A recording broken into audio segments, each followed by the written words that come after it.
నటి కీర్తి భట్ స్వతహాగా కన్నడ అమ్మాయి అయినప్పటికీ మన తెలుగులో మనసిచ్చి చూడు, మధురానగరి అనే సీరియల్స్ లో మెయిన్ లీడ్ గా నటించి ఎంతో మంది ప్రేక్షకుల అభిమానాన్ని సొంతం చేసుకున్నారు. అంతేకాకుండా తెలుగు బిగ్ బాస్ అనే రియాలిటీ షోలో కూడా పార్టిసిపేట్ చేసి తన యూట్యూబ్ వీడియోస్ ద్వారా కూడా అందరినీ అలరిస్తూ ఉంటారు. త్వరలోనే జెమినీ టీవీలో ప్రసారం అవ్వబోతున్న సరికొత్త సీరియల్ తో అలరించడానికి సిద్ధంగా ఉన్నారు కీర్తి భట్. అయితే కీర్తి సోషల్ మీడియాలో యాక్టివ్ గా ఉంటూ తన బెస్ట్ మూమెంట్స్ ని ఎప్పటికప్పుడు ఫ్యాన్స్ అందరితో షేర్ చేసుకుంటూ ఉంటారు. కీర్తి భట్ కి విజయ్ కార్తిక్ అనే వ్యక్తితో ఎంగేజ్మెంట్ జరిగింది. వీరిద్దరూ త్వరలోనే పెళ్లి బంధంతో ఒకటవ్వబోతున్నారు. అయితే రీసెంట్ గానే తన వినాయక చవితి సెలబ్రేషన్స్ కి సంబంధించిన ఫొటోస్ ని షేర్ చేసుకున్నారు.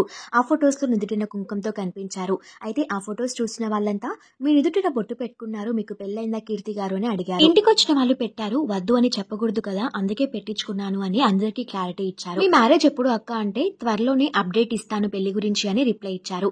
అలానే మూవీస్ లోకి ఎప్పుడు వస్తావు అక్క అంటే వెరీ సూన్ అని గుడ్ న్యూస్ ని షేర్ చేసుకున్నారు కీర్తి భట్.